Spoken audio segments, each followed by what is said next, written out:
یا للفلاح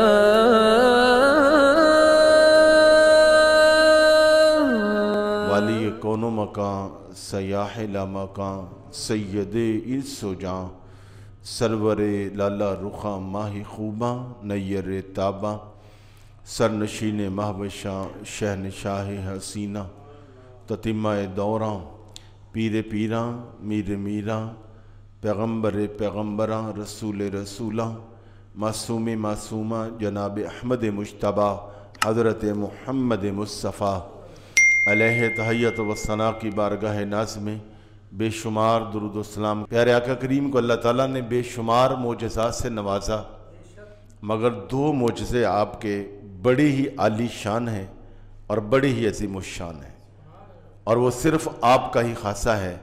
ایک معجزہ معراج اور دوسرا معجزہ قرآن، دونوں ہی لاجواب ہیں۔ نبی علیہ السلام کو جو مقام معراج اللہ تعالیٰ نے کروایا، اس میں آپ وہ آیت پہ غور کریں۔ پاک ہے وہ ذات جس نے سیر کروائی اپنے بندہ خاص کو۔ بے محمد بھی ہو سکتا تھا، سبحان الذی اسریٰ بے احمد بھی ہو سکتا تھا، احمد آپ کا نام قرآن میں موجود ہے۔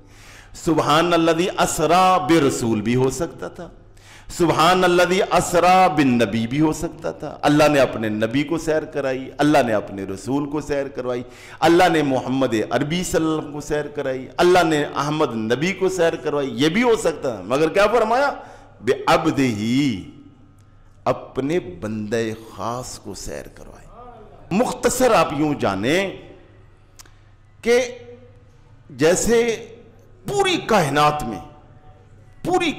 میں صوفیاء کہتے دو مقام بڑے اعلیٰ ہیں، ایک مقام الوہیت اور دوسرا مقام عبدیت۔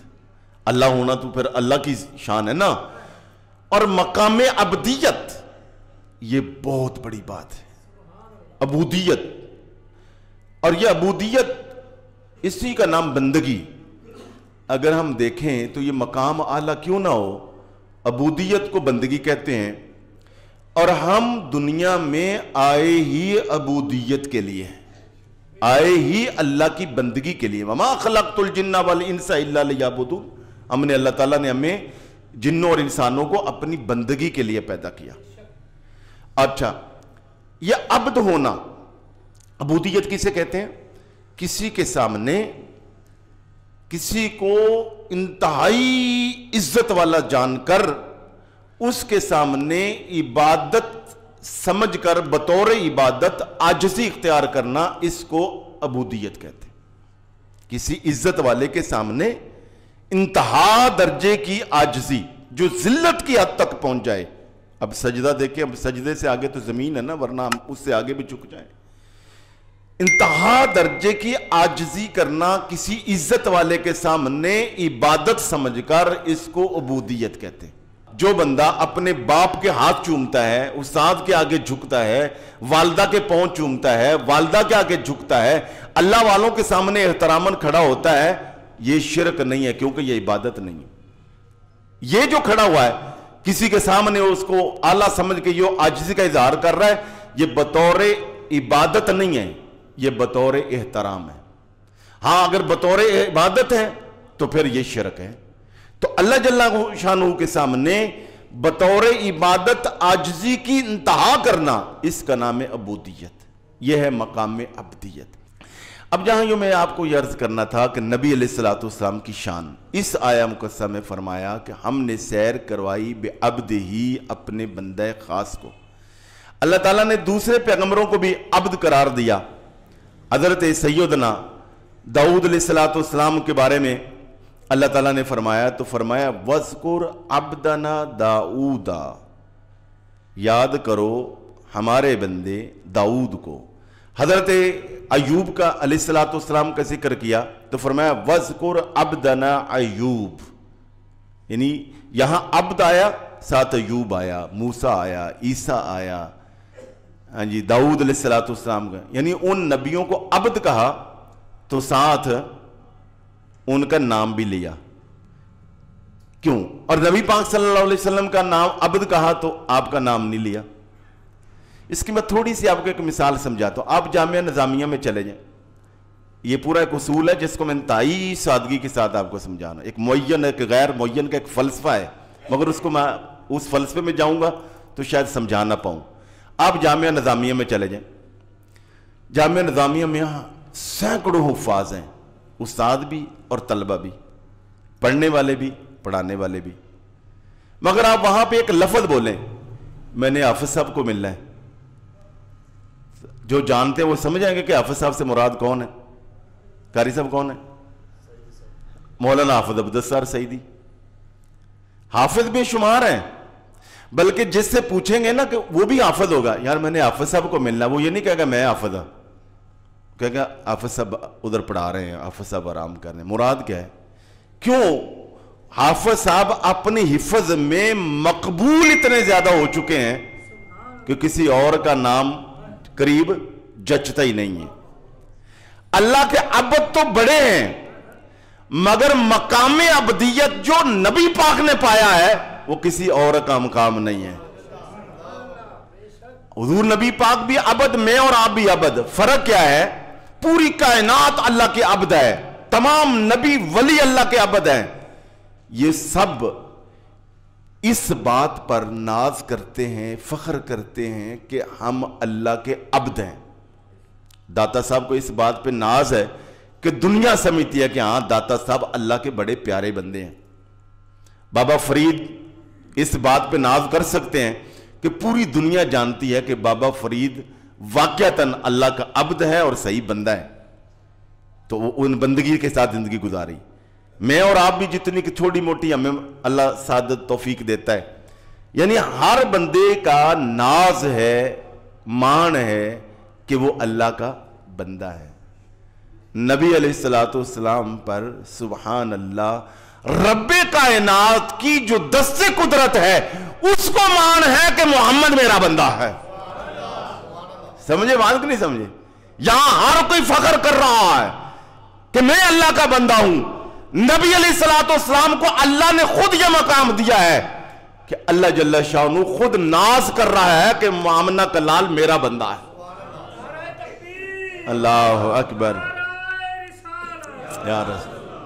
آپ یوں سمجھیں کہ ساری کائنات کہ ہر فرد اور ہر انسان اس بات پر مان اور فخر کر سکتا ہے کہ دنیا اسے سچا سمجھتی ہے.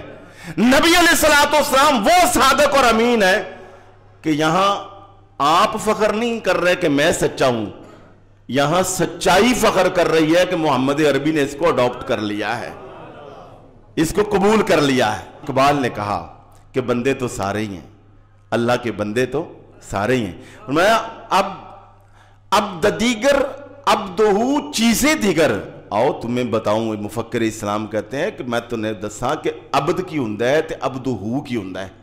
سارے عبد نے, نبی پاک عبدہو نے. میں تمہیں بتاتا ہوں کہ عبد اور عبدہو میں کیا فرق ہے. آپ فرماتے ہیں عبد دیگر عبدہو چیزیں دیگر, ای سراپا انتظار او منتظر. فرمایا عبد وہ ہوتا ہے جو طور پہ جا کے کہتا رہے رب آرینی رب آرینی رب آرینی, یا اللہ مجھے اپنا دیدار کرا دے. اور فرمایا عبدہو وہ ہوتا ہے جو عشاء کی نماز پڑھ کے امی ہانی کے گھر میں جا کے سو جائے, اللہ جبریل کو بھیجے, اے میرے سونے محمد لے رب کا مشتاق, تیرا رب تیری زیارت کا مشتاق ہے. یہ عبدہو ہوتا ہے, یہ عبدہو ہوتا ہے. وہ منتے کرے, سوال کرے, آہو زاریاں کرے, ہاں جی وہ روئے, وہ سوال کرے یا اللہ دیدار کروا دے. اللہ کہنے دیدار نہیں ہو سکتا موسیٰ, میرے سونے کلیم دیدار نہیں ہو سکتا, ہاں تجلی ڈالتا ہوں طور پہ, اس کو دیکھ لے.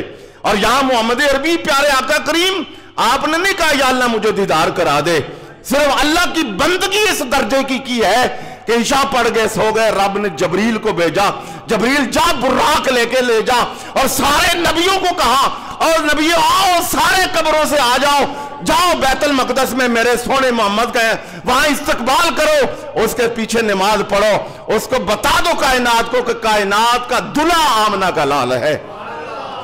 تو عبد دیگر عبدہو چیزیں دیگر.